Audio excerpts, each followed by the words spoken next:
Hello student, आज के lecture में फिर आप सभी का एक बार स्वागत है। आज हम पढ़ेंगे standard 7 subject mathematics chapter integer. This is our 8 lecture. Myself S Prajapati from SK education hub. Mobile number 9427729500। This is our WhatsApp number. If you have any doubt you can send message on this number.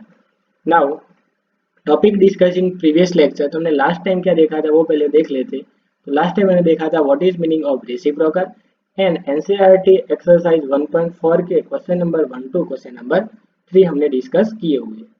आज हम क्या देखेंगे, specific objective of this lecture are to be discuss. आज हम बात करेंगे NCERT exercise 1.4 के question number 4 to question number 7। तो नाउ लेक्चर का शुरुआत करते हैं। Question number 4, write the 5 pair of integer ab such that a divided by b is equal -3. One such pair is 6 minus 2 because 6 divided by bracket में -2 is equal to -3। तो यहाँ आपको ऐसी 5 पेयर बनानी है कि जिसकी वजह से a डिवाइडेड बाय b करते हैं आप, तो आंसर क्या मिलता है आपको -3। यहाँ एक आपको एग्जांपल दिया है, फर्स्ट पेयर दिए 6 and -2 means a is equal 6 लो और b इज इक्वल -2 लो, तो आपको आंसर मिलता है -3। तो उसी तरह हमें दूसरी 5 पेयर बनानी है। यहाँ देखो फर्स्ट -6, यहाँ देखो डिवाइडेड 2।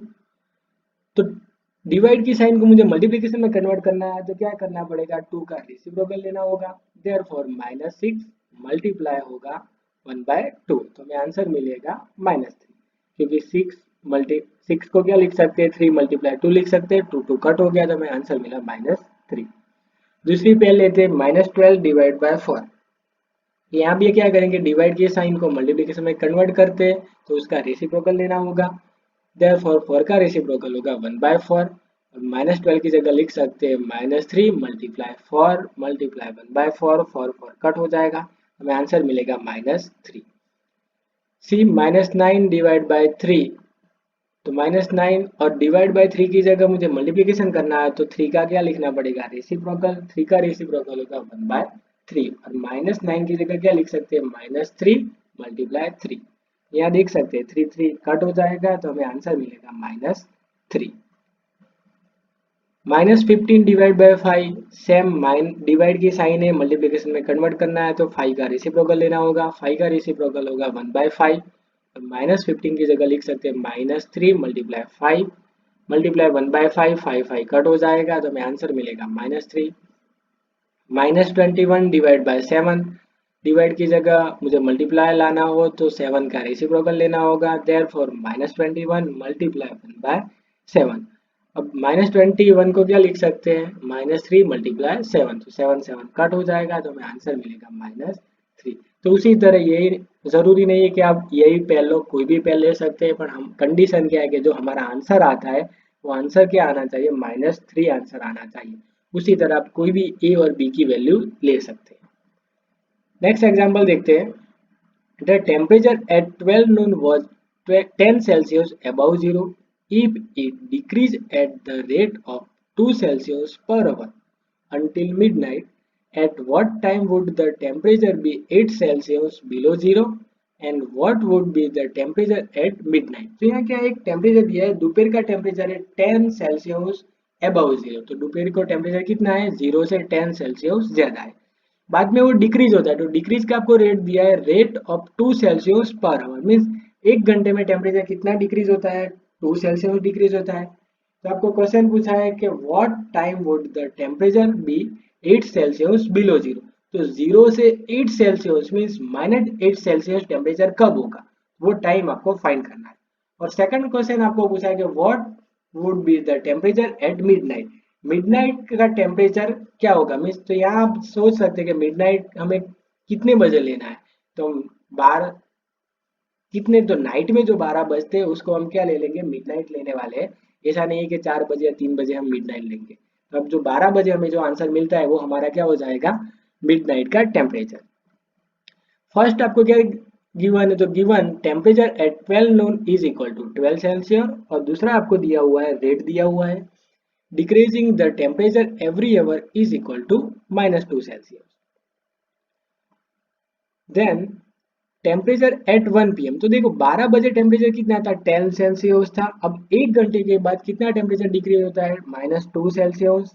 तो 2 सेल्सियस डिक्रीज होता है। तो अब हम क्या लिखेंगे, 10 प्लस ब्रैकेट में -2। -2 क्यों लिखा है, क्योंकि डिक्रीज हो रहा है। देयरफॉर 10 - 2 इज इक्वल में आंसर मिलेगा 8 सेल्सियस। अब से हम वही करते हैं, टेम्परेचर एट 2 PM। तो क्या होगा, 8 प्लस ब्रैकेट के -2 इज इक्वल 8 - 2, हमें आंसर मिलेगा 6 सेल्सियस।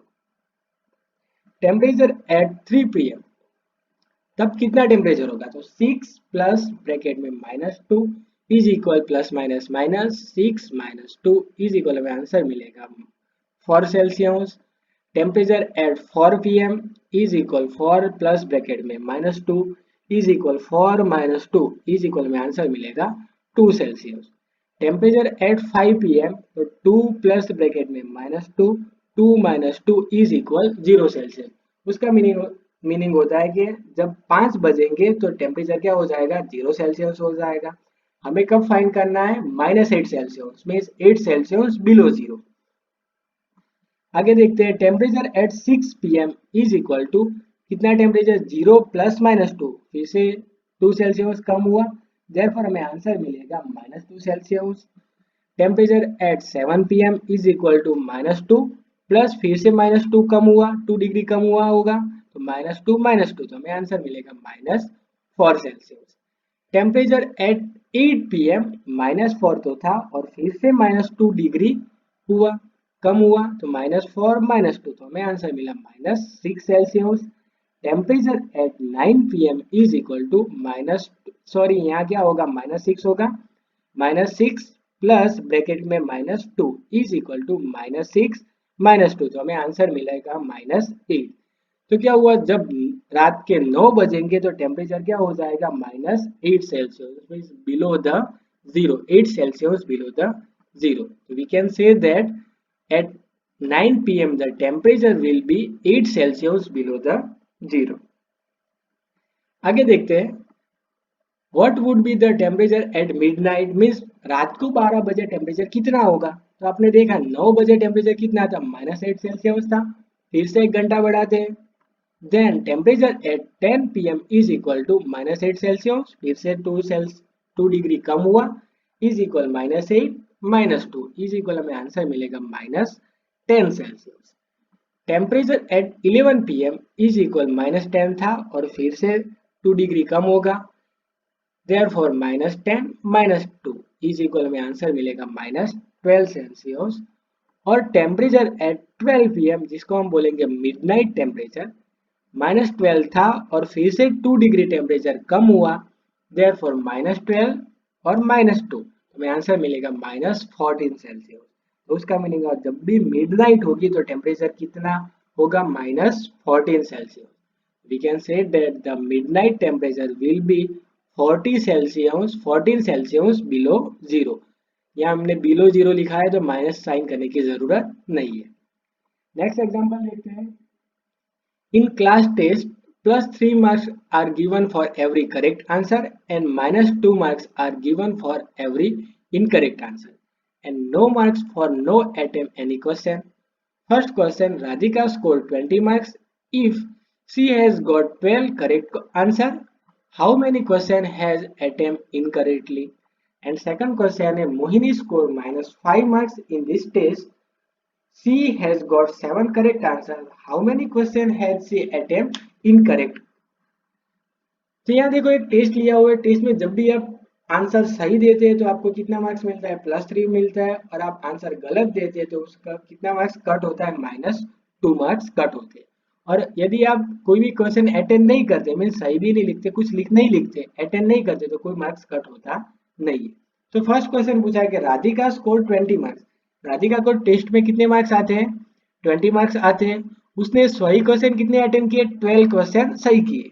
यदि वो 12 क्वेश्चन सही करती है, 12 क्वेश्चन के आंसर सही देती है, तो उसको कितने मार्क्स आने चाहिए। तो आपको दे दिया है कि एक क्वेश्चन के कितने मिलते हैं, +3 मिलते हैं। तो marks obtain for 12 correct answer is equal to, एक के 3 मिलते, तो उसने कितने करेक्ट दिए हैं, 12, तो 12 × 3, तो उसको कितने मिलने चाहिए, 36 मिलने चाहिए। लेकिन उसको कितने मिले, राधिका स्कोर 20 मार्क्स, तो उसको कितने मिले, 20 मिला है। तो मीन्स उसको कुछ गलत आंसर भी दिया है, मीन्स उसके कुछ मार्क्स कट हुए हैं। कितने कट हुए हैं तो वो हम फर्स्ट फाइंड कर लेते हैं। Therefore, marks obtained for incorrect answer is equal, क्या होगा, तो उसको total marks minus total marks obtain for 12 correct answer. उसको टोटल मार्क्स कितने मिले, ओनली 20 मिले हैं, और total marks obtain for 12 correct answer is equal कितना है, -36। तो दोनों के बीच की गैप कितनी है, -16। तो उसका मीनिंग हुआ कि 16 मार्क्स उसको कट हुए, किसकी वजह से, उसने गलत आंसर दिए होंगे। तो टोटल मार्क्स कट हुई, हमें तो क्या पूछे, क्वेश्चन कितने गलत अटेम्प्ट किए वो हमें फाइंड करना है।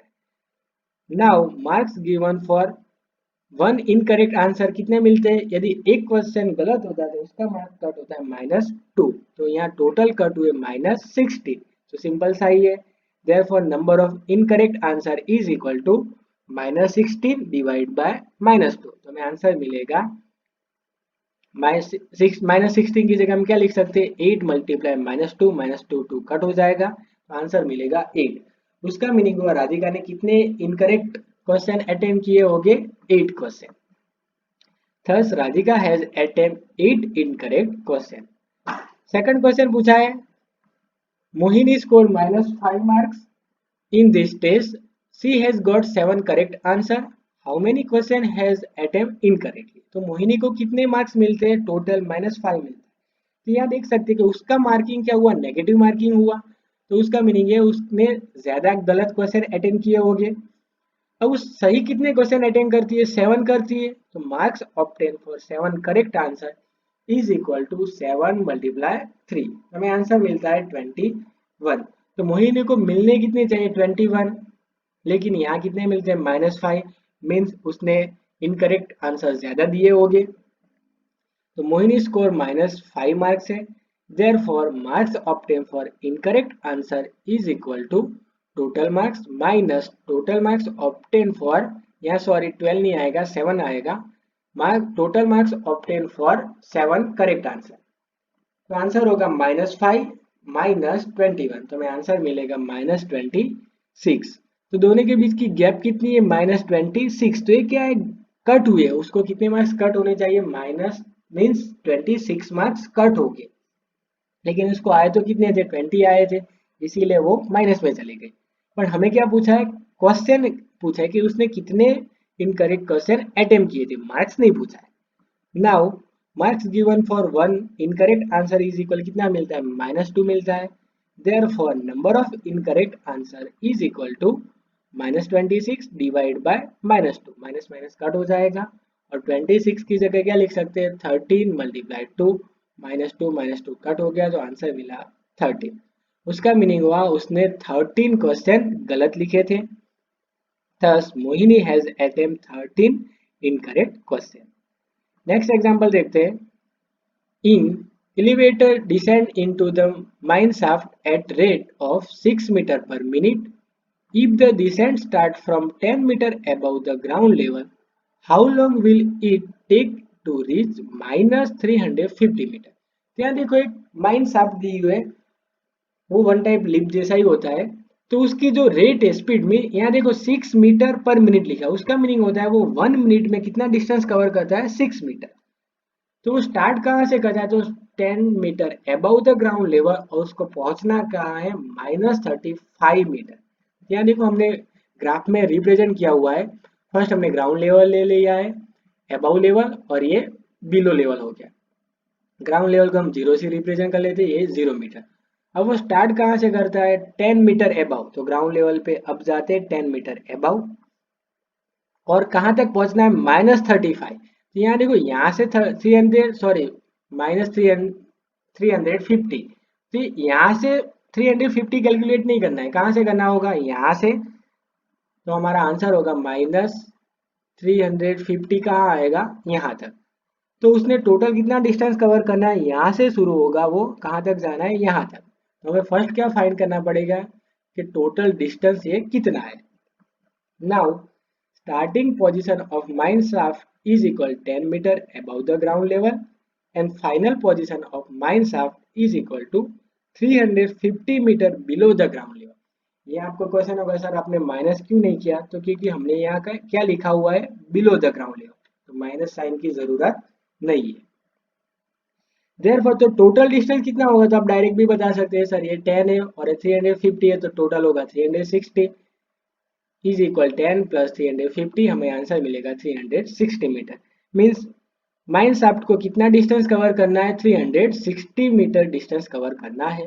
उसकी स्पीड कितनी है, यहाँ लिखा हुआ है 6 मीटर पर मिनट, तो उसका मीनिंग क्या होता है, नाउ 6 मीटर में वो कितना डिस्टेंस 6 मीटर डिस्टेंस कवर करने के लिए उसको कितना टाइम लगता है, 1 मिनट। तो यहाँ हमने यूनिटरी मेथड यूज की होगी, तो 6 मीटर इज इक्वल 1 मिनट।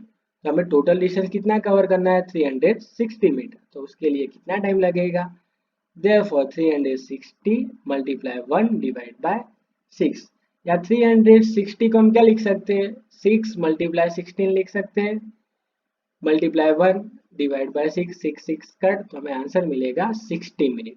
या आप ऐसे भी बोल सकते हैं 60 मिनट इज इक्वल 1 आवर, या लिख सकते हैं 1 आवर भी बोल सकते हैं। तो हमारी जो मिनी शाफ्ट थी, तो उसको 10 metre above to ground level से हमें बिलो जाना है 350 मीटर तक, तो उसको कितना टाइम लगेगा, 1 ईयर लगेगा। Thus in 1 hour the mine shaft reach 350 metre below the ground level, तो उसको यहाँ तक पहुंचने के लिए कितना घंटा लगेगा, 1 घंटा लगेगा, या फिर आप बोल सकते हैं 60 मिनट लगेगा। तो आज हमने देखा today cover topic NCERT exercise 1.4 question number 4 to question number 1। यदि आप हमारे साथ टेस्ट देने चाहते हैं, ऐसा नहीं है कि हमारा टेस्ट सिर्फ लिमिटेड बच्चे के लिए, आप कोई भी हमारा टेस्ट दे सकते हैं। यदि आप हमारे टेस्ट देने चाहते हैं तो आप हमें अपना नंबर और आपका नाम हमें व्हाट्सएप पे मैसेज कर सकते हैं, और हम आपको व्हाट्सएप पे ही आपको टेस्ट भेज देंगे, और फिर से भी आप टेस्ट लिखे फिर से हमें व्हाट्सएप कीजिए और हम आपको मार्क्स बताएंगे। उसी तरह आप रिवीजन करते रहिए और अच्छे स्कोर्स बनाइए। हमारे साथ बने रहने के लिए धन्यवाद। Thank you.